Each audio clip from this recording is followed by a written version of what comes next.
ज्ञानाटेकमध्ये आपले सर्वांचे सहर्ष स्वागत.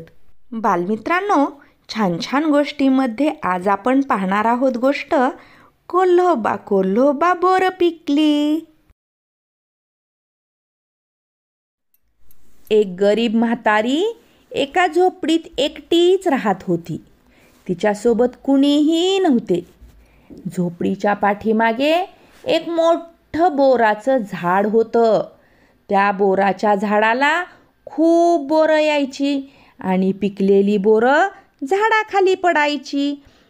ती पिकलेली बोरं म्हातारी वेचायची आणि वेचलेल्या बोरामधून निवडक निवडक बोरं ती एका टोपलीमध्ये भरायची आणि ती निवडक निवडक टोपलीतील बोरं डोक्यावर घेऊन बाजारात नेऊन विकायची आणि आलेल्या पैशामधून ती स्वतःसाठी भाजीपाला व धान्य विकत आणायची आणि घरी आल्यानंतर त्या भाजीपाल्यापासून आणि धान्यापासून ती स्वतःसाठी स्वयंपाक बनवायची.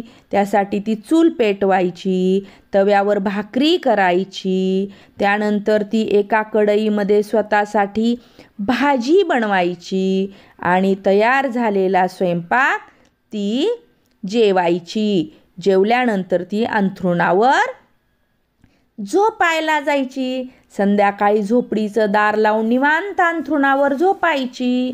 असंच म्हातारी त्या दिवशी झोपली.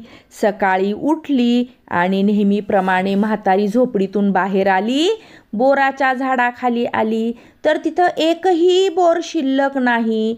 म्हातारीला वाटले कुणीतरी बोरं घेऊन गेलं असेल. जाऊ दे म्हणून म्हातारी तशीच बसली. संध्याकाळ झाली, ती झोपी गेली.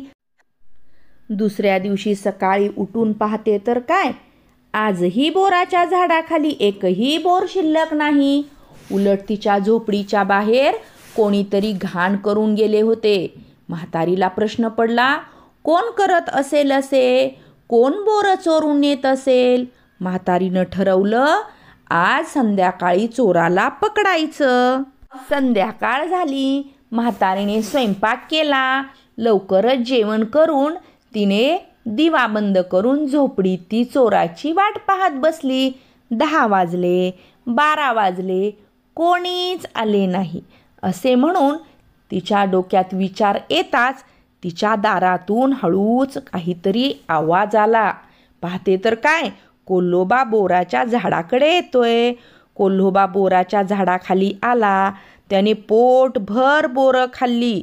पोटभर बोरं खाऊन नंतर तो हळूहळू हळूहळू म्हातारीच्या झोपडीजवळ आला. त्याने शी केली, आठळ्या थुंकल्या. ते सर्व म्हातारीने पाहिले आणि म्हातारी म्हणाली, असे करतो काय? थांब आता तुझी खोडच मोडते. मग दुसऱ्या दिवशी संध्याकाळी म्हातारीने कोल्ह्याची खोड मोडायचे ठरवले. संध्याकाळी तिने चूल पेटवली. त्यावर तवा गरम करायला ठेवला आणि गरम झालेला तवा तिने झोपडीच्या बाहेर पायरीवर आणून ठेवला. कोल्हा नेहमीप्रमाणे बोराच्या झाडाकडे आला. त्याने इकडे तिकडे पाहिले. नंतर पोटभर बोरं खाल्ली आणि बोराच्या आठळ्या थुंकताना त्याला लाल तवा दिसला. कोल्ह्याला वाटले, म्हातारीने आपल्याला पाठ ठेवलाय बसायला. अरे वा, असे म्हणत तो कोल्हा त्या पाटावर बसला. बसतो तर काय, ओय ओय ओय ओय ओय ओय, भाजलं भाजलं म्हणून ओरडू लागला. म्हातारी लगेच काठी घेऊन बाहेर आली आणि म्हणाली, कोल्होबा कोल्होबा बोर पिकली. नाही नाही म्हातारे, खोड मोडली असे म्हणत धूम रानात पळून गेला. अशी म्हातारीने कोल्ह्याची खोड मोडली. मुलांनो, यावरून आपणास हा बोध मिळतो की कोणाचीही वस्तू विचारल्याशिवाय घेऊ नये किंवा कोणाचीही वस्तू चोरून खाऊ नये.